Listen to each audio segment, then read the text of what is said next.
Top Secret con Andrew Álvarez. Hoy el tema está increíble, pero antes yo te recomiendo que busques un tornillo de estos, Stress Knot. ¿Por qué? Para que bajes la ansiedad, bajes la tensión, días de trabajo complicados. Este tornillo tú da vueltita y tú puedes decir, mano, pero esa vueltedera aquí, ¿qué es eso? No, esta vueltita aquí realmente funciona bastante. ¿Por qué? Porque yo también pensaba lo mismo cuando yo empecé a coger este Stress Knot, nunca dejaba de hacer esto y me daba cuenta que realmente la ansiedad baja increíblemente. Así que en pantalla está la página de internet, stressknot.com, está incluso a la venta hasta en Walmart en PR. Así que busca Stress Knot by DJ Nelson y créeme que en este episodio de hoy de Top Secret con Andrew Álvarez lo vas a necesitar.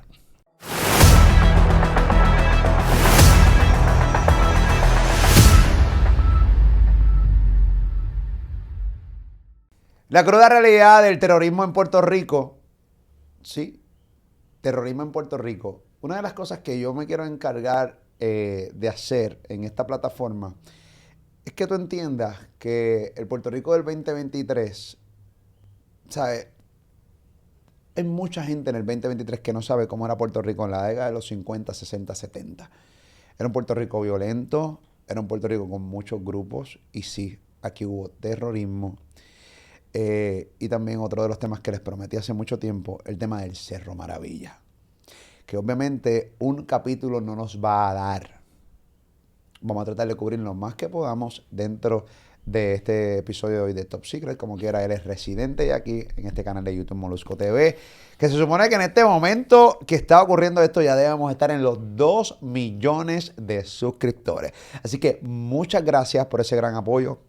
No tan solo la gente de Puerto Rico que nos consume, porque obviamente este canal es de Puerto Rico, sino República Dominicana, Colombia, Panamá, Estados Unidos, bueno, todas las personas que nos consumen. Bien importante, abajo en los comentarios, déjanos saber de qué país consumes este podcast de Top Secret con Andrew Álvarez, que es pieza clave full de este canal de YouTube. Andrew, buenas tardes, buenas noches, buenos días, buen fin de semana, no importa en qué momento estén viendo esto. ¿Cómo tú estás, papi? Saludos, muy bien, Molusco, gracias a ti, los amigos y amigas que siempre se conectan con nosotros.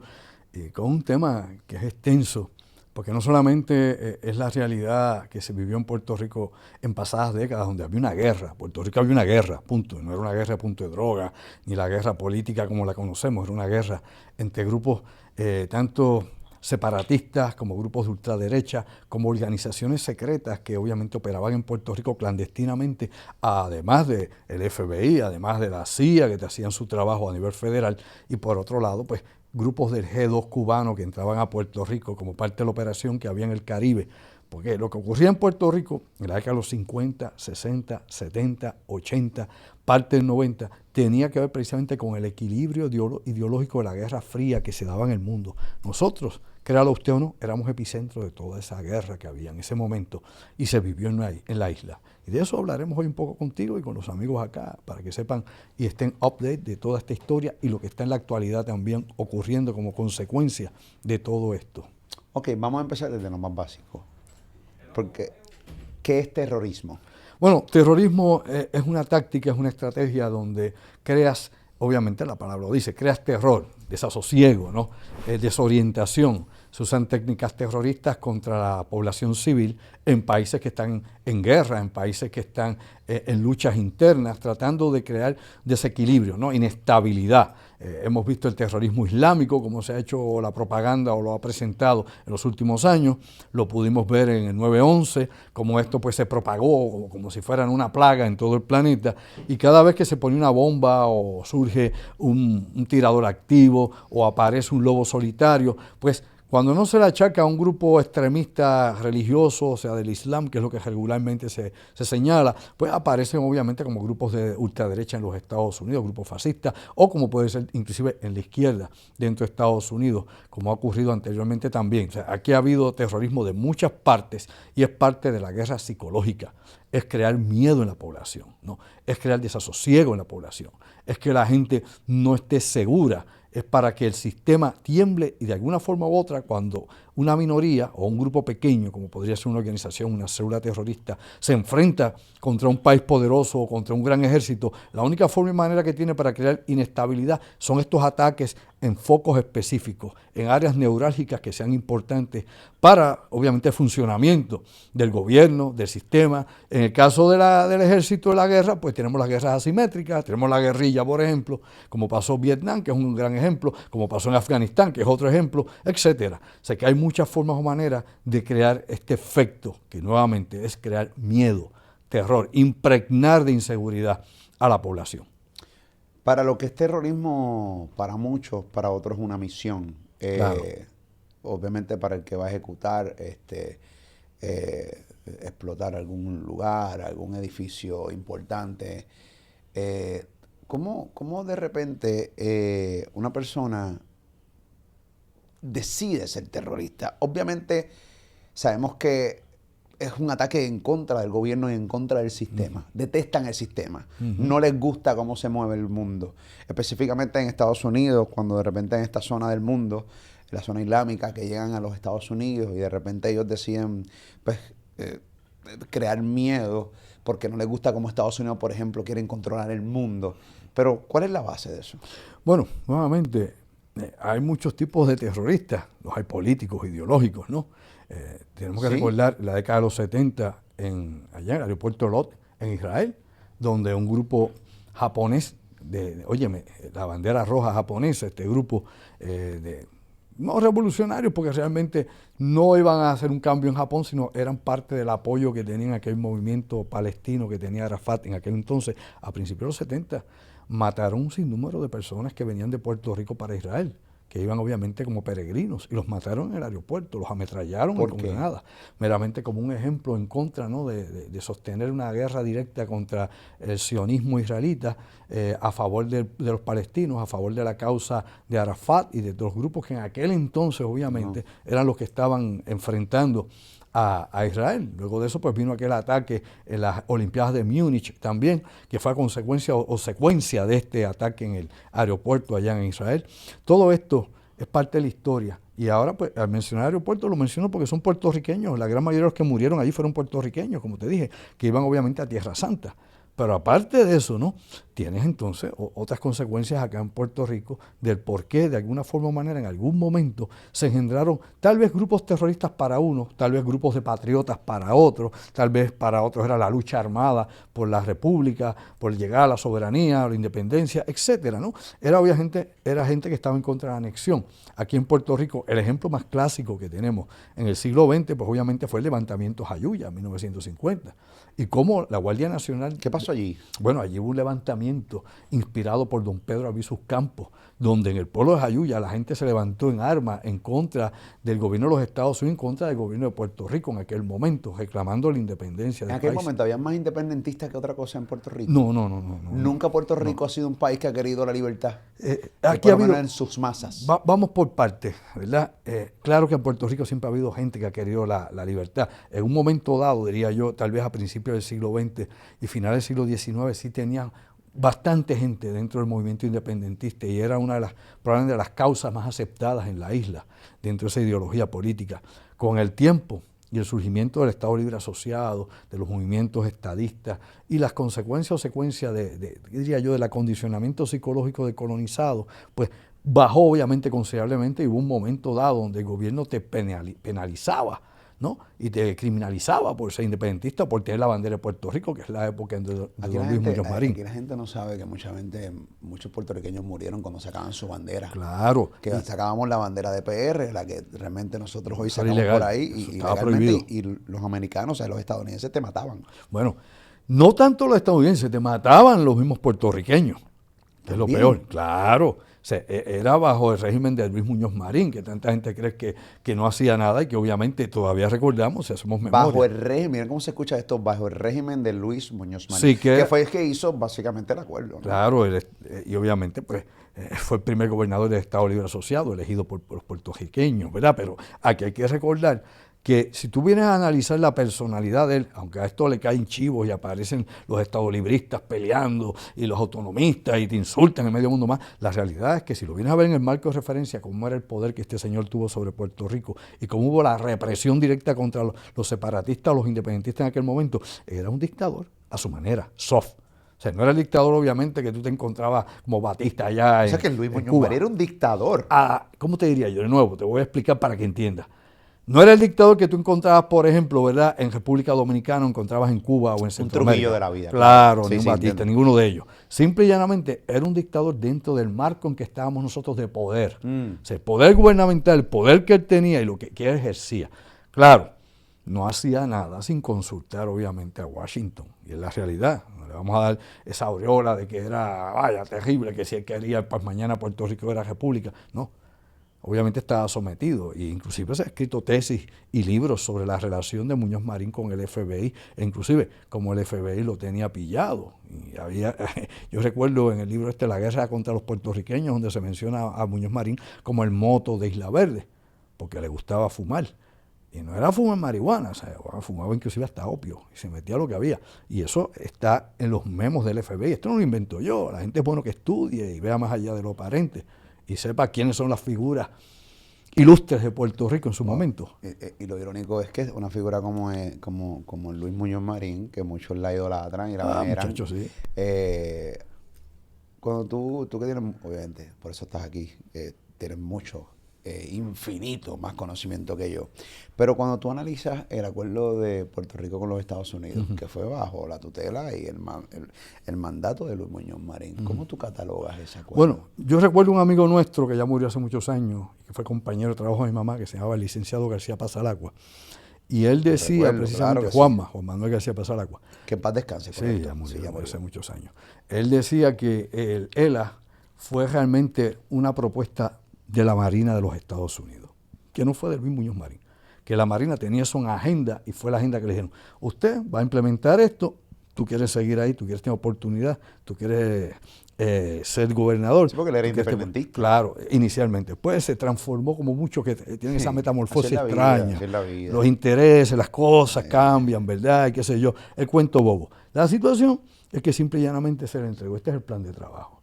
Esto permite que el Departamento de la Defensa tenga el 15% del control de las tierras de Puerto Rico, bajo lugares y zonas federales y militares, donde nosotros controlamos. Claro, controlamos toda la isla porque es una posesión militar, ¿no?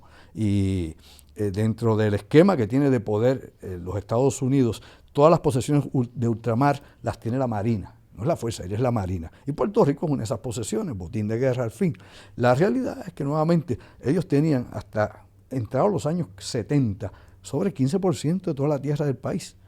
Y ahí pues tenían sus bases, sus instalaciones, sus zonas de polígono, sus maniobras, sus entrenamientos y todo lo demás. Aparte de otras instalaciones en Puerto Rico que no caían dentro de ese renglón, que eran las instalaciones de inteligencia en Puerto Rico. Por ejemplo, la que había en el área de Cabo Rojo, donde actualmente está el refugio de aves, de Fishing and Wildlife, que está ahí. Allí tú tienes lo que queda de una instalación de rastreo que tenía la CIA en los años 60 para espiar a los submarinos soviéticos que iban hacia Cuba. ¿Ves? En esa misma zona, donde estaba Fishing, Vida Silvestre, del Departamento Interior de los Estados Unidos, Fishing and Wildlife, pues allí también tenía el área donde iba a construir la Voz de América para estar transmitiendo hacia Cuba, ¿no? En contra de la Revolución Cubana en aquel entonces. Hago la salvedad para que nadie se confunda. Yo no estoy defendiendo aquí a Fidel Castro ni a la Revolución Cubana. Simplemente estoy explicándole a la gente que no lo sabe que Puerto Rico ha sido neurálgico en las operaciones de inteligencia y de propaganda que se han hecho a través de décadas. ¿Ok? Luego de decir eso, teníamos otra instalación, o tenían ellos otra instalación en el área de Vega Baja, en la playa. La CIA tiene un área de operaciones allí similar a la estructura a la que tenían en Vietnam. Ya no existe. Quedan las ruinas. De hecho, yo... O sea, ya abandonada completamente. Sí, yo siempre he tenido la intención, ¿verdad?, de hacer un tour en Puerto Rico, pero nunca lo he hecho. de estas instalaciones abandonadas, de esa historia secreta de Puerto Rico. ¿Se puede entrar actualmente? Sí, puede entrar allá, está en la playa, lo que queda de esta instalación, y ahí la sigue coordinaba Pero vamos a operaciones hacerla, Andrew, políticas. a mí por lo menos... Pero esa es una de muchas, hay muchas. Bueno, vamos a entonces hacer por lo menos una y las documentamos. Vamos, vas conmigo. No, seguro que sí. Porque la realidad es que eso a mí o sea, yo llevo una cámara para que ustedes lo vean después, pero la realidad es que a mí esto me llena de una curiosidad increíble. No, claro que sí. Un presentado esto, me encanta la historia, no tan solo de Puerto Rico, del mundo, pero específicamente de la isla. Yo creo que las nuevas generaciones, incluso mi generación, hay mucha generación que lee que es bien brillante, pero hay una generación como yo que realmente empezó a leer muy tarde y a llenar esa información muy tarde. Y yo creo que merecemos conocer nuestra historia y después que tú sigues pensando lo que tú quieras, pero es bien importante conocer nuestra historia, de dónde venimos, qué hacían con nosotros, cómo te mataban, cómo de repente cogían y nos saqueaban, cómo de repente no eres dueño de nada de nuestra isla. Claro, Puerto Rico siempre ha sido un laboratorio sociobiológico. Aquí han hecho experimentos sociales, biológicos, de reacción de medicamentos en el ambiente, con todo esto. Hemos sido conejillos de India muchísimo tiempo. A mí me molesta mucho escuchar lo de conejillos de India. La cantidad, no sé ustedes, pero... la cantidad de datos que hay, Molusco, que uno puede buscar, ¿no? Que están en los archivos de la universidad, en ciencias médicas puedes conseguirlo, en tantos otros lugares más en Puerto Rico donde están todos esos datos almacenados, va desde las pruebas con medicamentos, la famosa píldora anticonceptiva que todo el mundo conoce, y otros experimentos, inclusive el NALED, cuando lo han asperjado en Puerto Rico antes de la crisis que había de dengue y de chikungunya. Años antes lo habían esparcido en la zona metropolitana, esparjado. Y hay un sinnúmero más de proyectos médicos en Puerto Rico, proyectos de uso de armamento en Puerto Rico, por ejemplo, en el área oeste de Vieques, donde no se permitía a los pilotos civiles o el piloto que viniera a las Islas Vírgenes sobrevolar esa zona. Era área de polígono de prueba donde usaban, por ejemplo, munición de uranio reducido. O sea, tienen tantas cosas en Puerto Rico, en lo militar, en las pruebas científicas y médicas con la población. Por ejemplo, en Puerto Rico fue que se calibraron, para que usted sepa, está la historia, están los datos, busque y después busque y encontrarás. Simple y llanamente, aquí están los datos de cómo en Puerto Rico se calibró, ¿qué? Se calibró las terapias de radiación, es decir, radioterapias para el cáncer, el pecho de mama y otras áreas del cuerpo humano. Y fue aquí en Puerto Rico donde se hicieron todos los ensayos, sacrificando cientos de vidas con sobredosis de radiación. Wow. ¿Dónde? En Centro Médico. Aprenda. Y de eso usted no le habla. Nadie. Pero ahí está, los datos, la documentación, es cuestión de buscar, es cuestión de despertar a los durmientes. O sea, son muchas cosas. Y por no hablar obviamente del terrorismo de Estado, ¿no? Cuando individuos del mismo Estado, sea la policía, o sean miembros de la Marina, o sean miembros del FBI, han hecho terrorismo en contra del pueblo, de alguna forma o manera. O sea, aquí hubo un individuo que trabajó para inteligencia naval que ponía bombas en Puerto Rico. ¿Con el fin de qué? Con el fin de achacar las bombas, obviamente, a otras organizaciones, otros grupos, sea de izquierda, separatista, el que fuera. Y era, obviamente, un suboficial de apellido Lacerda. Y lo hizo allá en el Colegio de Abogados, aquí en Miramar. Inclusive, para que la gente sepa de algo de lo que se supone usted no deba saber, frente al Colegio de Abogados de Miramar había una oficina operativa política de la CIA, de la Agencia Central de Inteligencia. Y que, de hecho, abogados y senadores de esa década de los años 70 y 60 eran parte de esa operación de la CIA aquí en Puerto Rico y estaban dentro del Senado de Puerto Rico, como muchos otros que han estado dentro de organizaciones en Puerto Rico. Aquí, la mala noticia para los grupos que eran grupos de lucha armada en Puerto Rico, creían la independencia de alguna forma o manera, porque no podían ganarla obviamente a través de los votos, por las condiciones sociales del país, por la falta de apoyo, por tal vez no tener los medios o la educación suficiente para dársela a la masa. Como quiera explicar, hay mil explicaciones, el porqué del porqué. Pues muchos de esos grupos, lo que se sabe actualmente es que estaban infiltrados todos. El caso, por ejemplo, de Filiberto Ojeda Ríos, lo pudieron haber arrestado años antes. Sabían dónde vivía en Hormiguero. Siempre lo supieron. Cuando iba al pueblo lo sabían, tenían completamente el itinerario de este señor. Pero decidieron eliminarlo. Y fueron, rodearon la casa y lo mató un sniper. Él se defendió con lo que tenía allí, con las armas que tenía a la mano. Pero la realidad es que pudieron haberlo arrestado vivo si querían. Pero murió allá y ya la gente se olvidó de eso. Tú no ves ninguna causa aquí en Puerto Rico que se hable del último machetero. Y así puedes encontrar muchos otros más. De la misma manera que te hablo de eso, pues había otro infiltrado entre los macheteros. Habían agentes del FBI en los macheteros. Claro que habían. Claro que sí. Vamos a empezar desde lo más básico. ¿Quiénes eran los macheteros? Porque seguramente hay jóvenes viendo este podcast. Claro. Que sí sabe de los macheteros. Seguramente hay muchos que han leído, porque obviamente yo no subestimo, pero para nada a los jóvenes. Hay muchos que sí les interesa estar pendiente y saber de la historia de nuestro país. Pero realmente este grupo de los macheteros. Bueno, el Ejército Popular Boricua ha tenido diferentes grupos o ha habido diferentes, organizaciones que se han entremezclado entre ellas. Tenías un movimiento que surgió en Chicago, tenías otro que estaba en Nueva York, ponían bombas en Nueva York, ponían bombas en Chicago. No sabía, cree usted que era gente de Boca nada más. Ponían bombas en Puerto Rico. O sea, eran los verdaderos No, guerrilleros. era gente que iban en serie. O sea, tenían babillas. Claro, y algunos habían sido entrenados en Cuba. Vamos a hablar cómo es también, por el G2 macheteros, cubano. Los macheteros Sí, eran entrenados en algunos Cuba. algunos habían sido entrenados para uso de explosivos en Cuba. Vamos a hablar cómo esa información de inteligencia vital. ¿Ok? Aquí no hay ni buenos ni malos, aquí hay causas. ¿Ok? Y las causas muchas veces superan a los hombres, ¿no? Dependiendo si es una buena causa. Para el que cree en la causa de la independencia y en la lucha, es una buena causa y todos los medios son disponibles. En la guerra y en el amor, como nos dicen. El que cree, obviamente, ¿no?, en estar subordinado al poder de la metrópoli por Estados Unidos, sea Estado librista, o sea alguien que sea, como le decían antiguamente, asimilista, o a los que se quieran integrar en el estadoísmo, pues obviamente su causa es tan válida también. Creen en esa causa. Claro. Y los has tenido de los dos lados.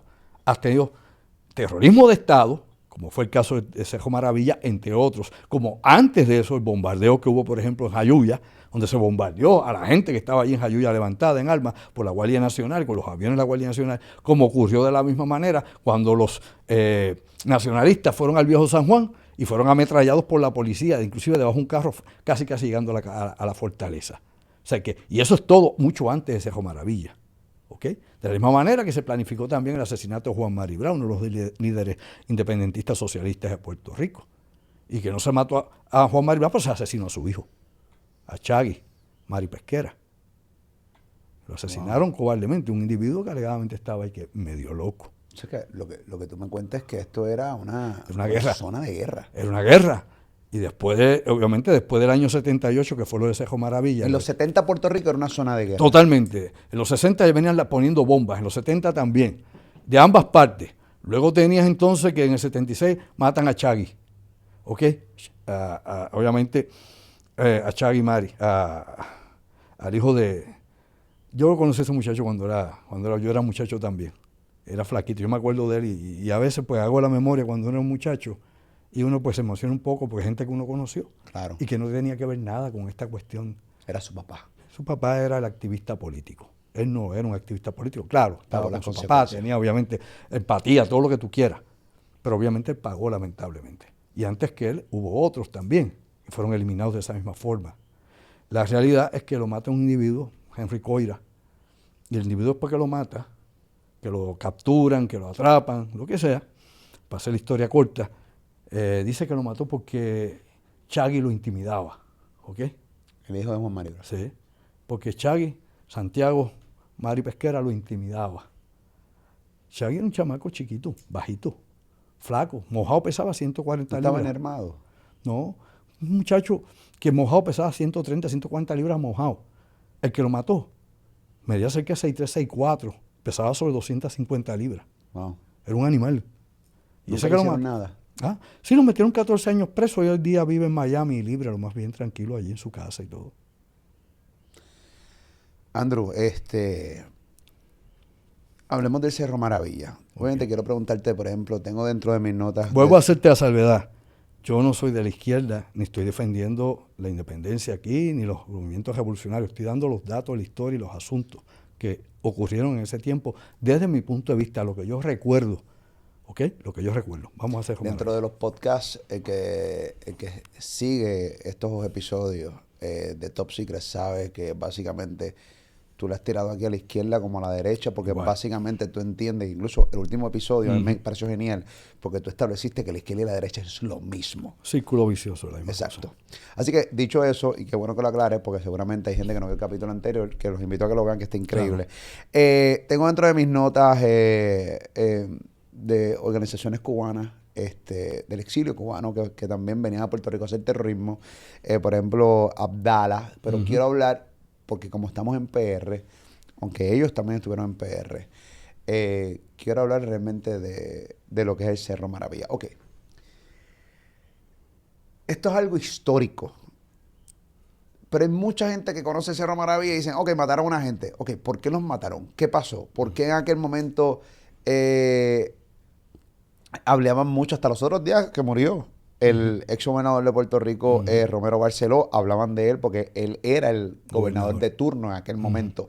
¿Por qué lo asociaban mucho con lo que pasó en el Cerro Maravilla? O sea, en un resumen, háblame de esta tragedia llamada Cerro Maravilla. Ok. Todo comienza con un agente encubierto llamado Alejandro González Malave, de la Policía de Puerto Rico, que tenía un seudónimo que era el Fraile, llamaban el Fraile. En aquel entonces, Pérez Casilla era el director de inteligencia de la policía, la unidad de inteligencia de la policía. Desiderio Cartagena era el superintendente en aquel momento. Y se quería de alguna forma u otra darle un escarmiento o indicarle a los grupos que ya llevaban hace tiempo activos en Puerto Rico. Machetero. Machetero y otros grupos más, porque no es el único grupo, aquí ha habido varios grupos obviamente que han tenido algún tipo de reacción o acción armada. Dar un ejemplo, ¿no?, de que el país estaba bajo control. No solamente a estos grupos, sino a los Estados Unidos. Claro. A los federales, que nosotros tenemos el control aquí.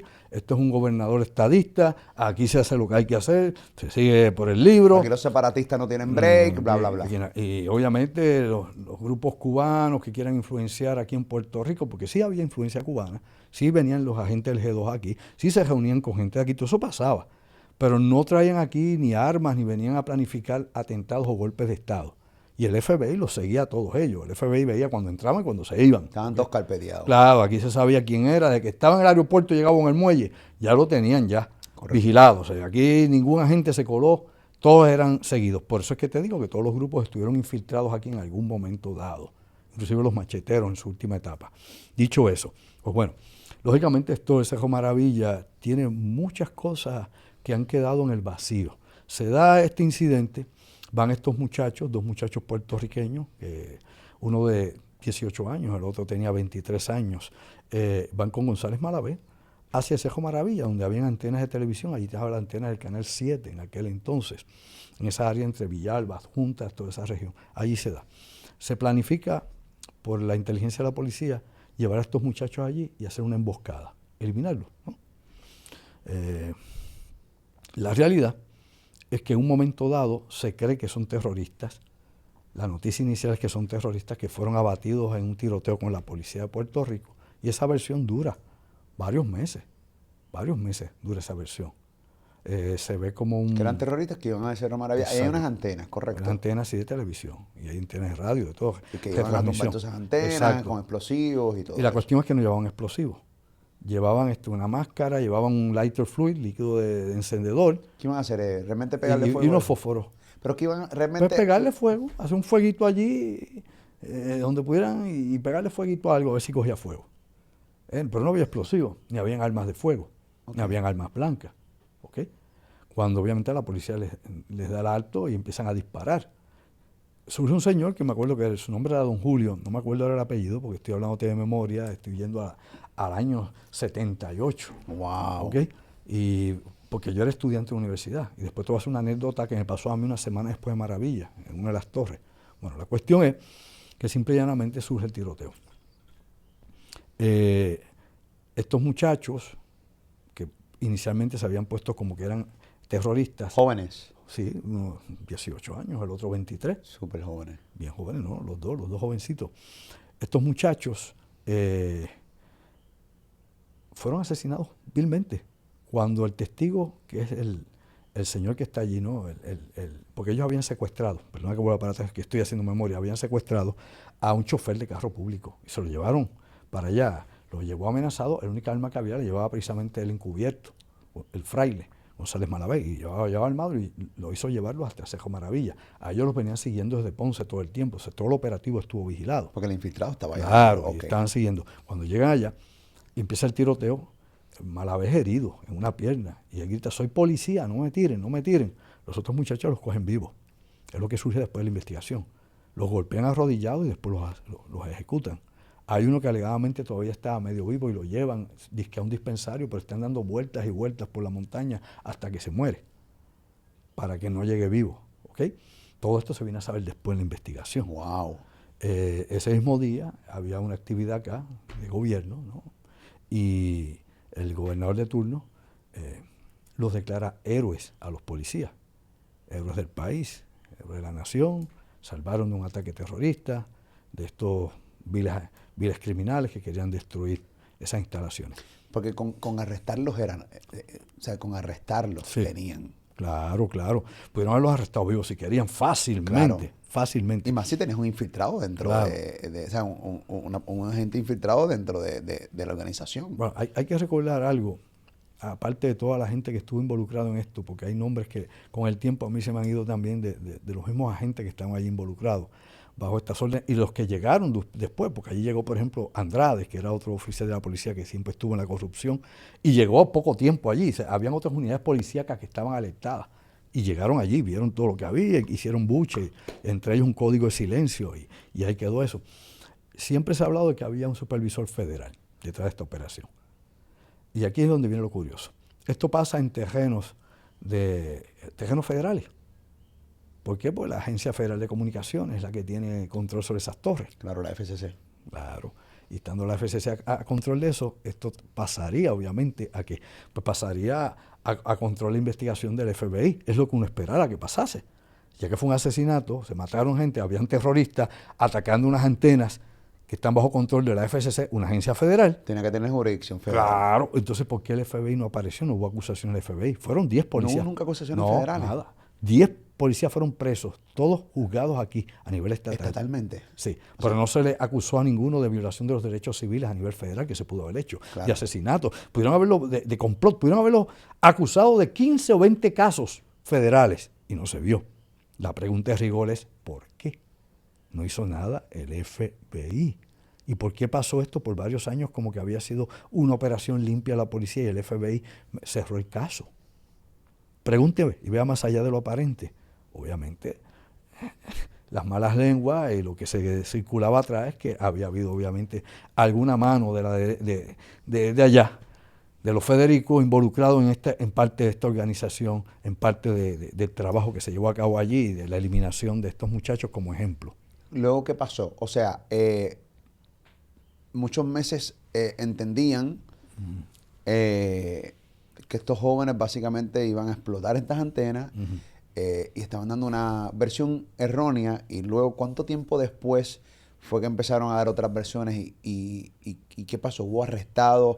¿Alguien cumplió cárcel por esta ejecución? Okay. ¿O no? Esto ¿Nunca se hubo abre, justicia esto por se lo que abre pasó en Cerro Maravilla? Esto se abre al público porque empiezan unas vistas en el Senado. Por la lucha partidista interna de Puerto Rico entre las tribus populares y PNP, surge una investigación en el Senado. A estos dos jóvenes en dos ocasiones, el 25 de julio del 78. Correcto, Que a su juicio pudieron haber sido arrestados. correcto, Que habían suficientes agentes de la policía para tener control de ellos. correcto, Que tuvieron control de ellos. correcto. Y que a pesar de ellos fueron asesinados. En un momento dado, ¿me van a ver o van a escuchar? Que quiero que entiendan que la decisión mía no fue fácil. Tuve que hacerla porque tengo unos hijos, tengo una familia y no quiero verla abandonado.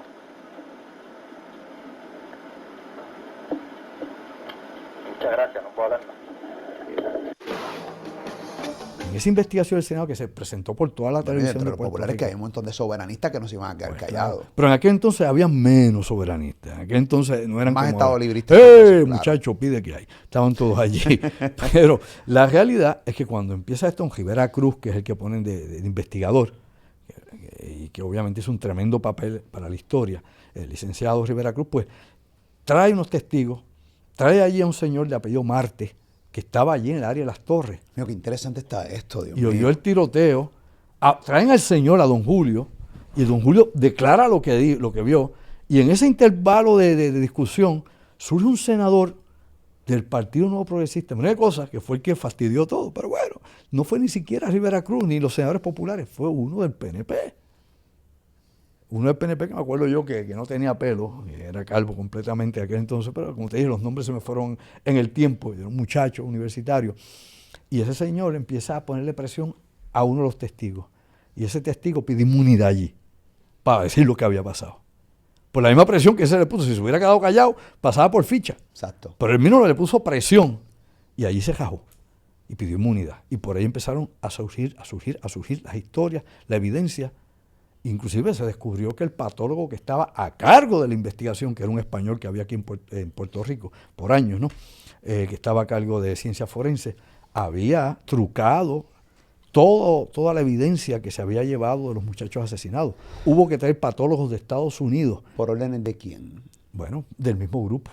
Porque este patólogo de apellido, ay Dios mío, me vino aquí a la punta de la lengua y se me fue así mismo. Pues ese patólogo, inclusive, había estado en muchas ocasiones en acuerdos con policías que habían eliminado o asesinado gente y la evidencia la cogían y se la llevaban. Y esto es lo que se supone, usted no debe saber, esto es lo que había tras bastidores, ¿ok? Era apellido Tirado, ahí me vino el nombre. Este señor Tirado, que perdió credibilidad completamente por el truco que hizo con lo de Maravilla, también estaba involucrado con agentes corruptos en la policía. Cuando se hacían obviamente las autopsias, que había sospecha, que había habido mano, exceso de fuerza, o habían asesinado a alguien, pues las balas las cambiaban, los cartuchos los cambiaban, daba otra versión, y cuando venía el protocolo de autopsia era otra cosa y no había forma de acusar a ninguno de los corruptos. Wow. Y la lista de corruptos de policía aquí todos sabemos cuáles son. ¿Alguien cumplió cárcel por el Cerro Maravilla? Sí, 10 policías fueron a la cárcel. 10 policías. 10 policías. ¿Por corruptos? Por asesinos. O por asesinos. Por asesinos y por conspiración y todo lo que estuvo involucrado en ese evento en específico. Wow. Pero luego de eso obviamente hubo represalias. Los movimientos armados en Puerto Rico atacaron nuevamente. Y esta vez atacaron en el año 79 y atacaron a los Marines en Sabana Seca. Atacaron una guagua de los infantes de Marina que venían en Sabana Seca, en la base, aquí abajo, aquí al ladito de nosotros, cerquita donde grabamos esto, y mataron 3, hirieron otros. Esa investigación también quedó como en el limbo. A 3 miembros del ejército. A 3 miembros de la infantería marina. Wow. O de la marina, vamos a decir de la marina. Eran de la marina realmente. 3 de ellos murieron, otros fueron heridos. Y la investigación también quedó como en el limbo porque armas que se recuperaron, después esas armas que se habían recuperado, estamos registradas como armas del ejército de los Estados Unidos. Que estaban en manos de los macheteros. De los macheteros. Esos son las grandes enigmas de las cosas que nadie sabe aquí para quién se trabaja. Sí, porque es que no tiene sentido. Por eso digo, bueno, era un campo de guerra. Puede tener sentido, claro, si sabemos realmente la conspiración, pero realmente cuando tú lo ves de afuera, tú no dices, bueno, es que no tiene sentido. Estos tipos, ¿cómo van a tener armas de...? De hecho, hubo solamente una persona que se acusó por ese incidente allá en Brooklyn, en Nueva York, que ahora nuevamente no recuerdo el nombre de esa persona, porque esto es la historia de tanta gente en un momento histórico de Puerto Rico en que era un campo de batalla. Pero luego del 79, tienes entonces en el 81 que se da otro incidente más, que es el ataque que se hace contra los aviones acá en la base Muñiz, donde los macheteros destruyen allí 11 aviones A-7 corsarios de la Guardia Nacional de Puerto Rico. Ahí no hubo ni muertos ni heridos, pero en esa operación que ellos llevaron a cabo, destruyeron todos esos aviones. Pero para tener una operación y entrar en esa base que está aquí en Puerto Rico, para los que viven fuera de Puerto Rico que consumen, ¿cuántas bases hay en Puerto Rico o hubo en un momento dado militares? En un momento dado en Puerto Rico hubo sobre 14 instalaciones militares. Llenas de estadounidenses, bueno, y miembros, y boricuas también. Importantes. En la actualidad, pues, tenemos Buchanan, tenemos Fort Allen, tenemos Isabela para control de comunicaciones de submarinos, y aún así todavía tenemos Aguadilla, lo que era Ramey, porque allí hay un sinnúmero de instalaciones desde Homeland Security hasta Border Patrol, Marine Branch, allí tienes la Reserva del Ejército, tienes la Guardia Aérea también nacional, la Guardia Aérea Nacional, aquí tienes un sinnúmero de cosas más allí. O sea que habría que ver, porque tienes también otras instalaciones de inteligencia que no están ahí identificadas, y esas son las que están activas. Somos un botín de guerra, como lo hemos dicho varias veces en este De hecho, episodio. la gente no sabe, Molusco, y de hecho es un documento bien interesante. Yo tengo un documento que me llegó hace unos meses donde se ve el acuerdo entre el Colegio de Mayagüez de la Universidad de Puerto Rico, o sea, el recinto de Mayagüez, y el Space Force de los Estados Unidos, donde van a estar utilizando personal del Colegio de Mayagüez y llevándose estudiantes del Colegio de Mayagüez para el Space Force, que es la nueva rama del ejército, del Pentágono. Y van a estar también trabajando en coordinación con el Colegio de Mayagüez, en la actualidad, en estos momentos. Wow. O sea, nosotros seguimos siempre siendo la misma cosa. Meramente se ha transformado, se ha cambiado. Ya no vemos los barcos grandes, los cañones, pero se ha transformado a la electrónica.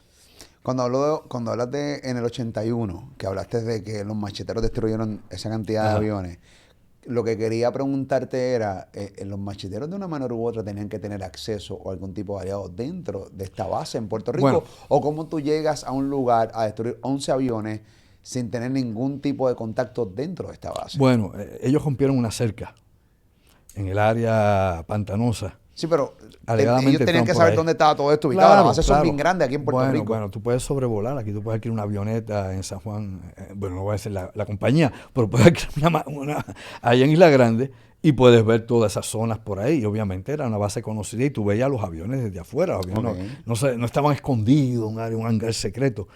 Si hubo gente adentro o fuera, nunca se ha reportado, nunca ha habido un informe que lo diga. No me extraña que haya habido gente en algún momento colaborando en algún momento, porque esta información de Inside es importante. Por ejemplo, en el 83 se da el robo de West Fargo, allá en Connecticut. Y la persona que está en esto es Víctor Gerena, un miembro de los macheteros, y era un empleado precisamente de West Fargo, de esa compañía. Y se llevaron $7.1 millones en aquel momento. Y lo usaron para seguir teniendo operaciones clandestinas. En el 85, con parte de ese dinero, los mismos macheteros van allá a Connecticut, a Hartford, Connecticut, y reparten juguetes a los niños. Y también reparten juguetes a los niños en Puerto Rico. O sea, por otro lado, antes de eso, ya a principios, a finales de los 60, se habían robado kilos y kilos de iremita. Iremita es más potente que la dinamita. Y era la dinamita que se estaba utilizando para hacer la autopista de San Juan a Ponce, o de Ponce a San Juan, si eran los ponceños de Ponce para acá, pues se robaron kilos y kilos de ese explosivo para preparar bombas de niple, ¿no? De tubo, y así, muchas cosas más. O sea, hay una enorme cantidad de información sobre esto, de datos, y yo acá, pues, hablando de memoria, armando rompecabezas en mi cabeza, volviendo a mi juventud, pues recuerdo todos esos incidentes graves, y de nuevo, hay nombres que yo no puedo decir por aquí. Algunos ya están muertos, otros no. De los dos lados, de la derecha y de la izquierda, involucrados en operaciones clandestinas en Puerto Rico. Pero hay un nombre que voy a decir. Me voy a guardar el apellido y el lugar de ubicación porque no quiero detener mi conciencia que alguien vaya y lo elimine en vendetta por todas estas cosas que pasaron. Pero fue un infiltrado dentro de los macheteros. Y su colaboración o su trabajo como infiltrado dentro de los macheteros abrió el camino a que pudieran desmantelar ese grupo y lo dejaran fuera de posibilidades. Y esa persona se llama Carlito. Wow. Carlito. Y él sabe quién es si está viendo esto. Carlito. Y como lo sé yo, ¿cuántos no deben saber más a Inside? Regresamos a la década del 60. Abdala es una organización terrorista del exilio cubano. ¿Cuál es el vínculo con Puerto Rico y por qué venir a Puerto Rico a hacer terrorismo? ¿O por qué de aquí era la sede para hacer terrorismo en otras partes del mundo? La mayor área de operaciones precisamente de la CIA y de los contrarrevolucionarios contra los Castro estaba en la Universidad de Miami, allá en Florida. Y el otro grupo que había, otro centro de operaciones, estaba en Nueva Orleans. Eran los dos grupos de operaciones. El área, obviamente, la vidriera para contrarrestar cualquier pronunciamiento o cualquier avance que hubiese en Cuba era Puerto Rico, que estaba en la vidriera de lo que era el capitalismo y la democracia en el Caribe. Nosotros éramos el ejemplo y nos comparaban uno con el otro continuamente. Avances y crecimiento en Puerto Rico, más inversión en Puerto Rico, identificaba que el sistema que había aquí en Puerto Rico funcionaba vis a vis cómo fracasaba la Revolución Cubana, cómo no podía adelantar. Así que de esa forma, pues tú podías hacer una comparativa entre democracia y socialismo, o entre democracia y comunismo, como lo quieras ver. Un sistema económico, un sistema social, un sistema político, etcétera. Como estaba cerca de nosotros para que vieran que realmente eso no funcionaba, claro. Eso es lo que tenemos ahora. Y nosotros estábamos acá. Okay. Claro. En ese momento, muchos de esos exiliados, que muchos no habían ni siquiera peleado en Cuba, algunos eran exiliados de Bahía de Cochino, algunos habían sido prisioneros de Bahía de Cochino, de la intentona en la década de los 60 que habían hecho ellos de tomar Cuba y que obviamente pues se quedaron sin el apoyo del Pentágono, sin el apoyo de la CIA y los dejaron ahí de carne y cañón. Algunos eran parte de esa gente, otros no eran. Habían grupos, por ejemplo, como Alfa 66, grupos como Omega 7, que estaban en Miami y que se preparaban para hacer, en algún momento soñaban ellos, ¿no?, hacer un contragolpe, dar un golpe de Estado y derribar al gobierno de los Castro en aquel momento. Esa era la paja mental. La realidad es que Estados Unidos no los quería para eso, porque no iban a funcionar para eso, y Estados Unidos tenía otros planes. Pero entonces muchos de esos grupos se volcaron en Puerto Rico para tratar de servir de contención contra cualquier avance que hubiese aquí en Puerto Rico de la izquierda asociada con Cuba o de los independentistas en Puerto Rico. Surge un grupo llamado Chorus, y este grupo Chorus, pues, une a muchas de estas organizaciones aquí mismo en Puerto Rico y los trae a esta gente aquí.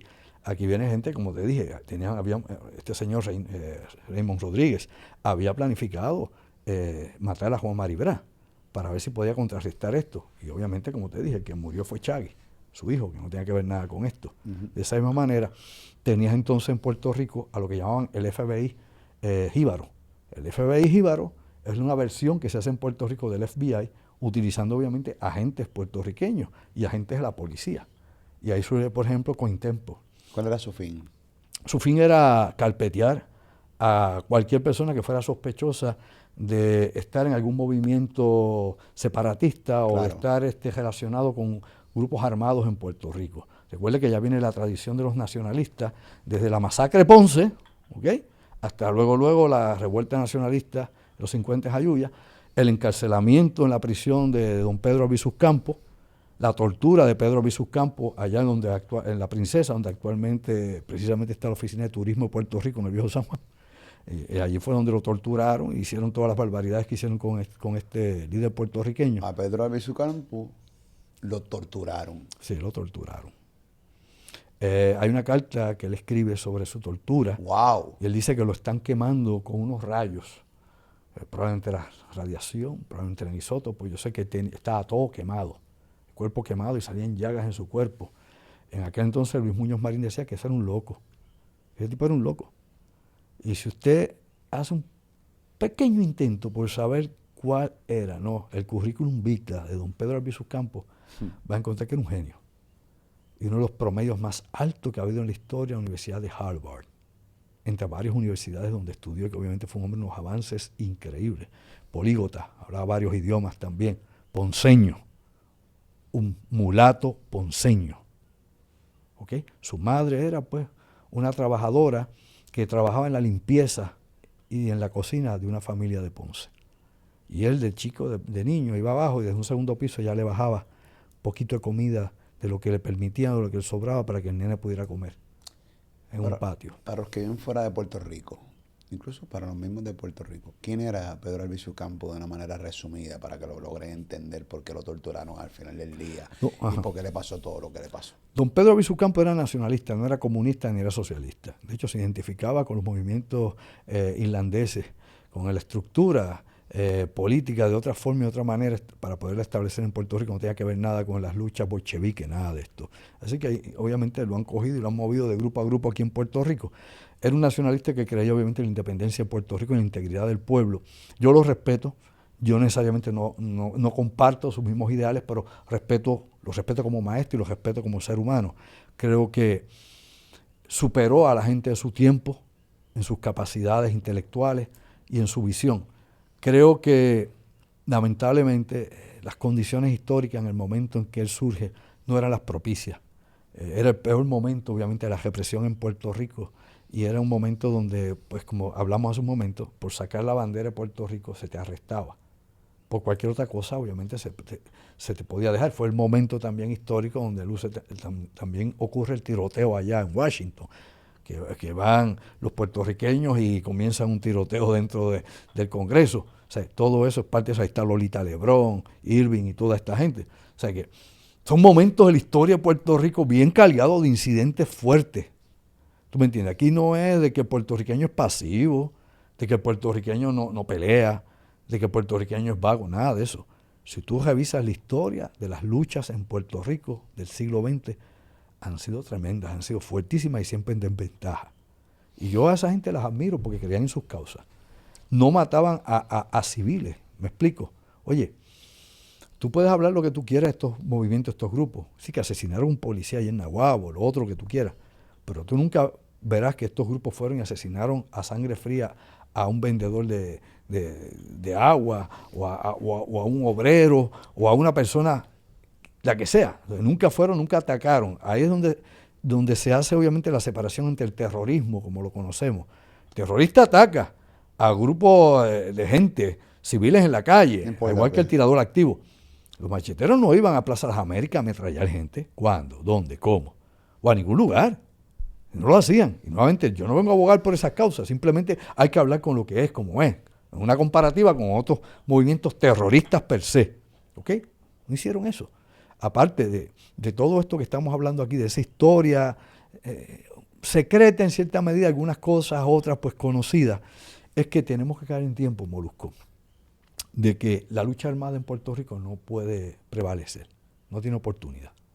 Y eso lo saben obviamente los estrategas en el Pentágono, la inteligencia de los Estados Unidos. O sea, tú te ocupaste, había un viejo dicho, yo recuerdo cuando era muchacho, yo oía a la gente de la universidad que decían que Muñoz Marín le mató la revolución y la independencia llenándole la barriga al jíbaro, porque al no tener hambre ya, pues ¿para qué? Claro. Pues bien, pues partiendo de esa premisa, siempre se ha dicho en Puerto Rico, ¿no?, que debido a todas las ayudas federales, al mantengo y a todo lo que tú tienes, la estructura misma del sistema, la lucha armada aquí es ineficiente porque o es imposible. Porque para que la lucha armada funcione, para que los pueblos se levanten, como pasó, por ejemplo, en el verano del 2019, que se levantó la gente y fue, y lograron que renunciara un gobernador, primera vez en la historia de Puerto Rico que eso sucede. Pero para que la lucha armada realmente funcionara de la misma manera, necesitas el apoyo popular, el apoyo de la gente del pueblo. Y si viene un grupo aquí y empieza a hacer tiroteos y guerrilla, y se meten por Las Marías, y se meten por Maricao y por allá, tú puedes estar seguro que los jíbaros de allá, o la gente que iba en el campo, o la gente que iba en la ruralía, no va a apoyar ese movimiento, en lo absoluto. Le va a pasar como a Che Guevara en Bolivia. Mira, el tipo está allí metido, mira, búsquenlo, por allí van, por ese caminito que camina todos los días. Sí, hoy día, tú sabes que estaba hablando recientemente con alguien que le decía que muchas veces, o sea, el puertorriqueño perdió la pasión por luchar. Se molesta, se incomoda, guerrea detrás del teléfono, guerrea detrás de un teclado. Pero a la hora de salir, obviamente sacando el verano del 19 aparte, que ahí sí sacó cojones, vamos para la calle. Por lo regular quieren delegárselo a terceros. A otro que lo haga. O sea, y una vez estaba de viaje y alguien me encontró, alguien me dice, Molu, ¿qué vamos a hacer con lo que está pasando en la isla? ¿Cuándo vamos para la calle? Y bueno, yo siempre estoy dispuesto a ir a la calle. Yo siempre estoy dispuesto a usar mis medios para lo que sea, para cualquier lucha. Lo hago. Ahí está la prueba. Ahí está Molusco Clips, ahí está todo. Pero la gente no puede pretender delegarle a los artistas o delegarle a los animadores o a las luchas, ¿no? Las luchas tienen que venir acompañadas de la gente. Y nosotros somos gente, nosotros somos ciudadanos de Puerto Rico. Y yo voy para la calle, pero si la gente hace coro. O sea, tú no puedes pretender delegárselo todo a terceros. Y tú pretender desde tu casa mostrar tu apoyo. Porque así no funciona. O en las redes y dándole un like a algo. No, eso no funciona así. Bueno, aquí hay mucha gente en Puerto Rico que lucha por causas, ¿verdad? Diferentes causas, diferentes formas, diferentes maneras. Yo creo que el puertorriqueño puede lograr su emancipación y sus avances peleando, pero no peleando de la manera tradicional. Es haciéndose empresario, es creando riqueza, es tomando el control. 100% de acuerdo. Y no puede tomar el control con AK-47 o AR-15 tratando de tomar la fortaleza porque los van a barrer. O sea, obviamente el que quiera levantar la lucha armada aquí está sentenciado. Aquí la manera es con la inteligencia, con la educación, con la toma de conciencia, tomando las posiciones neurálgicas que hay en el país y haciendo que el país produzca para que no tenga que depender de uno mayor o de uno más grande que decida el destino de todos los que viven aquí cuando quiere y como quiere. Ese es el cambio real, la transición que hay que hacer. Y es una revolución de conciencia. Yo apoyo a mucha gente en este país. No lo digo en ocasiones, apoyo a la gente que lucha por el ambiente, que lucha por la propiedad del pueblo, ¿no? Que lucha obviamente por la herencia que todos tenemos, ¿no? Por todo lo que pueda ser el patrimonio de este país. Claro que los apoyo de alguna forma o manera. Tal vez no me gusta el estilo de algunos, pero sé que creen en su causa. Sí, pero el fin es justo. Exacto. Llámese como se llamen. Y hay muchos aquí en Puerto Rico y hay organizaciones que se dedican a eso. Ahora, también hay grupos que se aprovechan de causas. Y esos son los que uno tiene que aprender a identificar. ¿Qué grupos aprovechan una causa para qué o por qué? Y de esto también hay reportes Hay reportes del FBI, hay reportes de la CIA, desde la época, por ejemplo, de Maduro en Venezuela, que la gente se reía, pero es verdad. Maduro mandaba $200 millones para propaganda aquí al Caribe, que incluía a República Dominicana, a Puerto Rico y otras islas. Y había gente que cogía de ese billete y vivía de eso y podía hacer lo que le diera la gana y qué sé yo, no trabajar nunca y dedicarse a ser un piquetero profesional. Pero aparte de eso, que es para crear inestabilidad, ahora estoy viendo el otro lado, el dark side del otro lado, aparte de eso que puedan crear inestabilidad o que tengan una agenda política per se, que utilicen unas causas para ponérselo de calcomanía encima, obviamente hay gente aquí honesta, hay gente sincera, hay gente real, que lucha de alguna forma, mientras los demás, como tú dices, se quedan en la casa o viendo internet o viendo películas, lo que sea, van a la calle y pelean por sus derechos. Es más, no por los de ellos, por los de todos. Claro. Por los de todos nosotros. Así que hay que saber pasar por el sedazo. ¿Quién realmente tiene una causa real? ¿Quién realmente está dedicado a eso? No un día, no una hora, todos los días de su vida, lo que lo hace valioso. ¿Y quién realmente está dedicado a una lucha de emancipación real del puertorriqueño, de una soberanía real del puertorriqueño? Y cuando digo esto, soberanía real, te digo nuevamente, la clave está en que Puerto Rico tome el poder de su economía. Y el poder de su economía no es hacer una república pobre y bananera, es una república rica. Y aquí tenemos los recursos.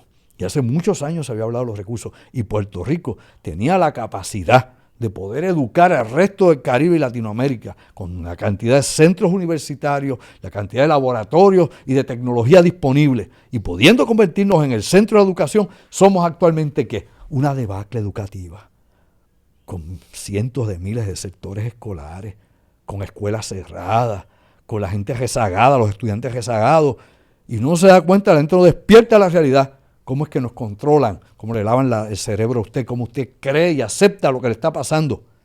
Y no hace nada por cambiarlo. Tú sabes que estoy tan de acuerdo con lo que tú dices. Y el problema que tenemos es que cada día que pasa, y yo conozco muchos jóvenes metiendo cojones en la escuela. Conozco muchos jóvenes que están comiéndose los libros, que saben que ese es el fin. Seguro. Que ese es el norte. Pero no son la mayoría. La gran mayoría les importa nada leer, les importa, mira, y yo siempre les digo, ok, chévere, ¿tú quieres ser cantante? Yo no tengo problema. Yo no soy quien para meterme en lo que tú quieres ser. Pero hasta para ser cantante y tratar de manejar tu negocio, tú tienes que enriquecerte en estudios. Tú tienes que leer, tienes que estudiar y tienes que nutrir tu cerebro. Tú no puedes ser una maldita bestia que tengas una masa cerebral allá adentro que no funcione, pero para absolutamente nada. Y entonces, Puerto Rico se convierte todos los días en un país más bruto. Con gente capaz, que es lo más que me encabrona. Porque el puertorriqueño es mega capaz. Y siempre pongo este ejemplo, cada vez que yo viajo. Siempre me encuentro en algún lugar. Ah, ¿tú eres boricua? De hecho, si aquí el jefe de esta fábrica o fulana de tal que está encargada de no sé qué, Sí. es puertorriqueña. Eso Porque hace. cuando el puertorriqueño decide meter cojones, lo logra. Porque ahí está, realmente, ahí tenemos las pruebas, papi. Pero realmente tenemos un problema local que lamentablemente pretendemos que la gente, o sea, que primero que el gobierno te mantenga y segundo que las cosas te lleguen. O sea, vivimos muchas generaciones nuevas. Primero, no quieren seguir reglas. Y número dos, pretenden hacer las cosas a su manera y dictar las cosas como es. Y cuando no tienen el éxito que están buscando, sin joderse, le echan la culpa así al sistema. Claro. Digo, el sistema y el gobierno no es nuestro amigo. No lo es. No es amigo nuestro. Pregúntele Claro a que Hacienda no. que usted quiera. Hijos de puta lo que son. Pero la realidad es que tenemos que ser responsables de lo que tenemos que hacer. La responsabilidad del futuro de Puerto Rico no está en los viejos, no está en los que como yo estamos de pasado, está en ustedes los jóvenes, Claro. en la gente que está avanzando, en la nueva generación que te va a sustituir a ti, que me está sustituyendo a mí. Es que no está ni en mí ya, papi. Claro que no. Mi vida. Ya nosotros hicimos, mira, nosotros tenemos más pasado que Ya yo futuro. estoy hecho, caballo. Claro, el pasado nuestro es mucho, el futuro es poco, pero ellos tienen el futuro. Pues entonces, Uy, suena triste eso. no, pero la realidad, Es verdad. o sea, óyeme, está en sus manos hacer de esto un mejor mundo, un mejor país, hacerlo. Y no es esclavizarte, como digo yo. Hay gente que no quiere estudiar porque el sistema obviamente no encajan con el sistema educativo. Mira, en Puerto Rico hay 1000 cosas que se pueden aprender a hacer. Y lo primero que tiene que aprender a hacer el puertorriqueño es a ser un empresario. Lo primero que tiene que aprender el puertorriqueño es a cómo producir, cómo crear, una cultura de trabajo. Esas son las cosas que tenemos que aprender, la manera y la forma en que se manejan todas esas cosas. Aquí en Puerto Rico, tú antes tenías aquí escuelas, por ejemplo, que te preparaban plomeros, el Departamento de Educación tenía para plomeros, carpinteros, albañiles, mecánicos, todo eso tú lo aprendías, las vocacionales, y se fueron. Y ahora nos quejamos que no tenemos mano de obra para poder utilizar los más de 10,000 millones de dólares que hay para la reconstrucción. ¿Por qué? Porque no tenemos mano de obra. Pero es que cerraste todas esas escuelas vocacionales. Ya le quitaste esa opción a los estudiantes.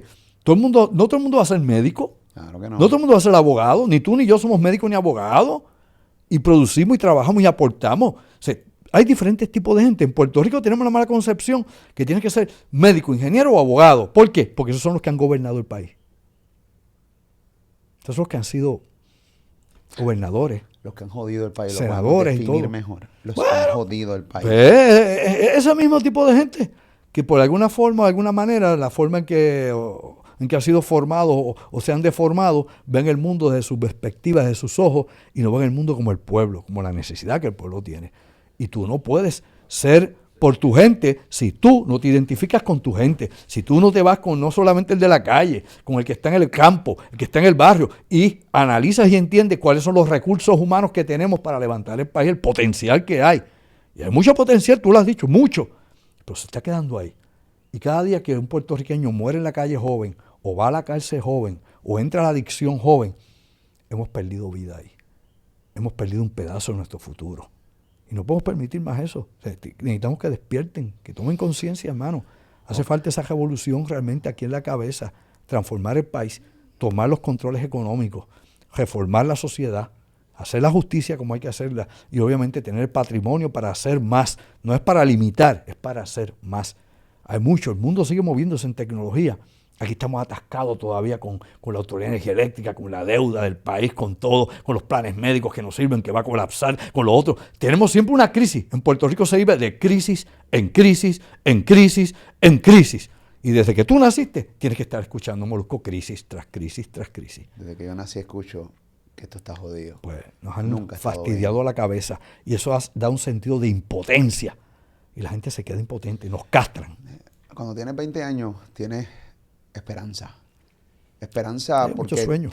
tienes sueños y tienes la energía y desconoces de tantas cosas. Cuando tienes 30, sigues teniendo conocimiento y empiezas a nutrirte de información y dices, diablo, esto está cabrón. Cuando tienes 40, tú dices, además de que quieres cagarte en la madre de todo el mundo.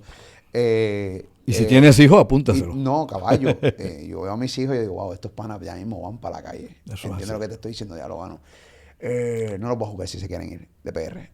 Pero ellos quieren quedarse. Entonces, puñeta, ¿en qué país le tenemos dejando? De crisis en crisis. O sea, aquí nunca realmente hemos tenido un 80% bien y 20% pues, jodido. O sea, aquí todo es mal, aquí todo está mal, aquí nada funciona y es bien drenante. Por ejemplo, de repente tú ves reportajes, algo tan básico como de repente tienes 4 o 5 cruceros que llegaron a los muelles de Puerto Rico y cómo tú no tienes a alguien de turismo allí recibiendo a tus pasajeros, a tus turistas que te dejan miles y miles de millones de dólares al año. Así es. Algo tan básico como fallamos en todo, no servimos para nada. Pero lo peor aún que no sirve es como hay gente que tiene la capacidad y son tan carrechugas que se van a las redes sociales a defender ese mierdero porque simplemente el partido que hoy está en el poder es que defiende Bueno, en lo simplemente que tú crees, en lo que tú crees. probablemente el partido que esté, sea, el que esté ahora o el que venga después o el que estuvo antes, simple y llanamente Molusco es el que probablemente le da trabajo a él,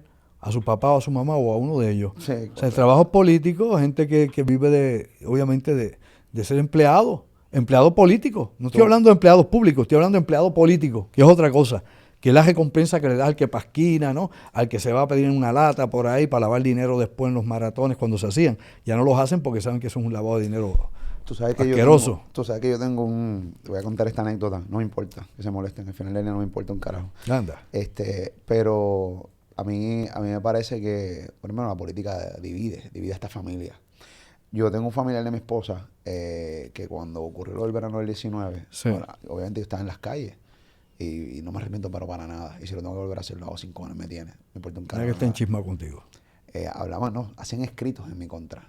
familiares de mi esposa. Familia política tuya. Sí, familia política mía de cierta manera, familiares, pero full y molestos. Pero cuando de repente tú veías la génesis de todo, ¿dónde venía? Era porque de cierta manera, pues primero ellos eran del partido, ¿no? Al que estaban tratando de sacar el gobernador, que es Ricardo Rosselló, el Partido Nuevo Progresista en aquel momento, y de cierta manera tenían guisos, ¿no? Con toda la vuelta, y mucha gente a su alrededor pues tenían trabajo dentro del PNP y toda esa mierda. Y yo decía, bueno, primero me importa un carajo que si es familia de mi esposa, no me importa un carajo, a mí sin cojones me tiene. Y yo lo leía y decía, ya lo brother, así hay mucha gente ciega, simplemente porque ese es mi partido. Y en mi partido, y ven a la gente saqueándote. Y yo creo que eso es parte de la brutalidad que existe colectiva en mucha gente en nuestro país. Claro. Porque a mí sin cojones me tiene que yo, puede que yo sea popular, puede que sea independentista o no, pero a mí sin cojones me tiene, este tipo me está haciendo daño, cabrón, seguro. Punto, se acabó, me estás hiriendo, me estás haciendo sangrar. ¿Cómo si tú me estás haciendo sangrar? ¿Cómo yo voy a defender este mierdero? Claro. No, yo no puedo andar. Bueno, ahí tenemos, ¿verdad? La cantidad de contratos leoninos que se hacen en contra del pueblo de Puerto Rico.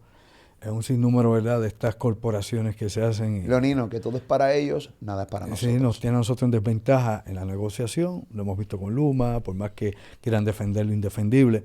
Lo hemos visto con los muelles, con los aeropuertos.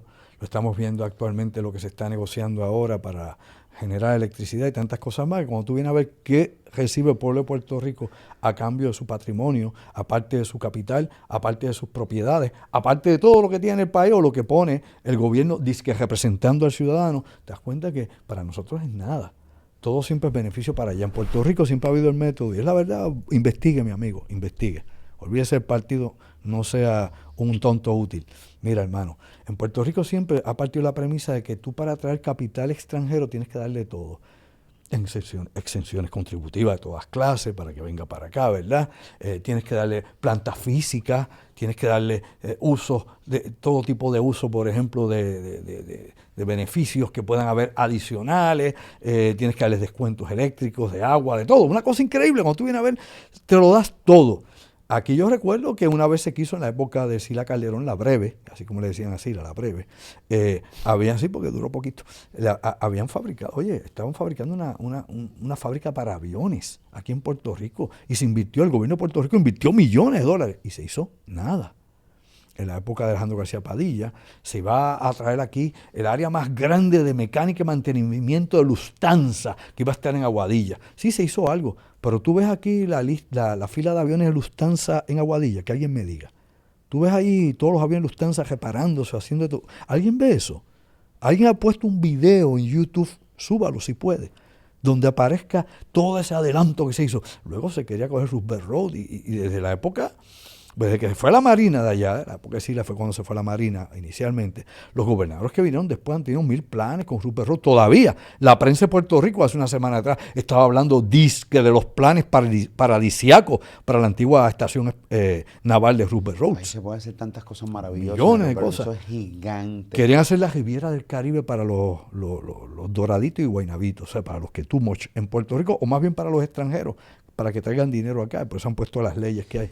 Y no hicieron nada. Yo no tengo problemas con los extranjeros, porque yo no puedo tener problemas con los extranjeros, porque entonces no me puedo quejar cuando cogen a un puertorriqueño en Estados Unidos y me lo descojonan. Claro. Porque entonces no tengo fuerza para medir. A mí no me molesta ir a un lugar y que de repente alguien me hable inglés. No tengo problema. Mira, a mí mi problema es que tú se lo mames al de afuera, que le des todos los recursos al de afuera y me claves al local. Pues claro, ese es el problema. Tú me clavas al local que quiere luchar y quedarse aquí ese y es el problema. Aquí. Ese es mi encabronamiento todos los días de mi vida. Ese es el problema. Tú no le puedes entregar y regalar a otros en bandeja de plata para que tomen más de lo que van a aportar.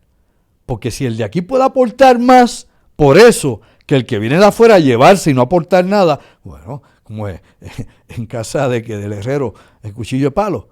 Obviamente no podemos ser tampoco como el pejo hortelano, que ni deja ni come ni deja comer. La realidad es que se puede desarrollar aquello, pero tiene que desarrollarse a favor de la gente de la región de Ceiba, de Fajardo, ¿okay?, de Naguabo, Yabucoa, Humacao, de toda esa región y de toda Puerto Rico. O sea, lo que surge allí tiene que producir trabajo para toda esa gente.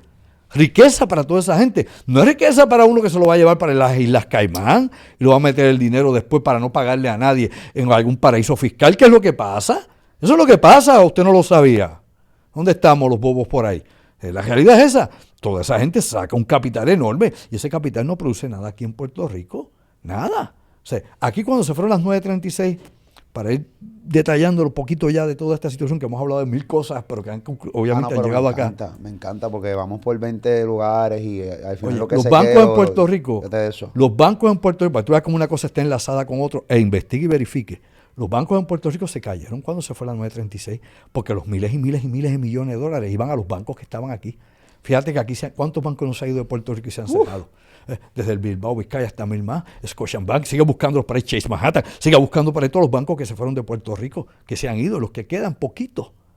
Poquito. Y otros se fueron como el Doral por corrupción y otras cuestiones. Pero otros obviamente fue porque ya no había capital, no se almacenaba capital aquí de dinero para inversión.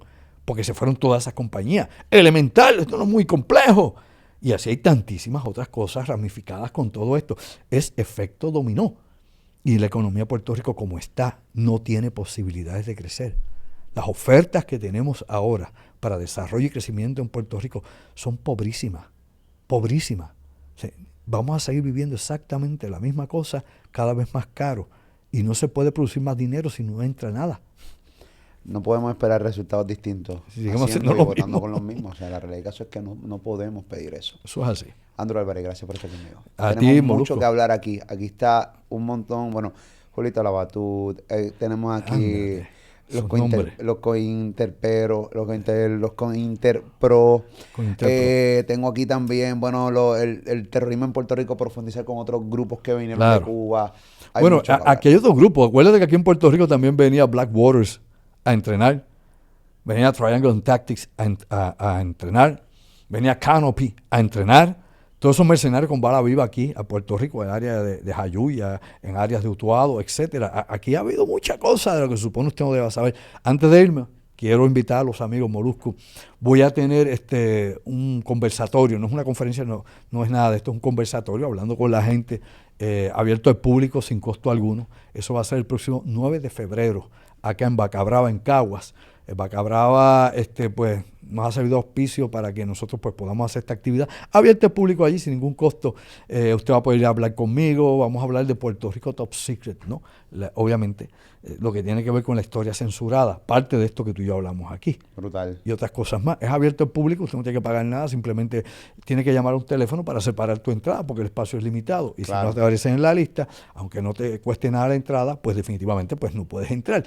El teléfono para que se comuniquen es el 787-723-3700. Apúntalo y llamas. 723-3700. Bacabrava en Caguas. Allí estamos nosotros. Vamos a estar el 9, febrero 9, jueves 9 de febrero a las 8 de la noche. Bien interesante, un diálogo con ustedes. Vamos a ver unos visuales bien interesantes. Se titula nuevamente Puerto Rico Top Secret. Una sinopsis de todo ese Puerto Rico Top Secret. Otros asuntos que no hemos discutido hoy acá. Los vamos a presentar allá para hablar con ustedes. Y van a ver cosas que se supone usted no deba ver y no deba saber.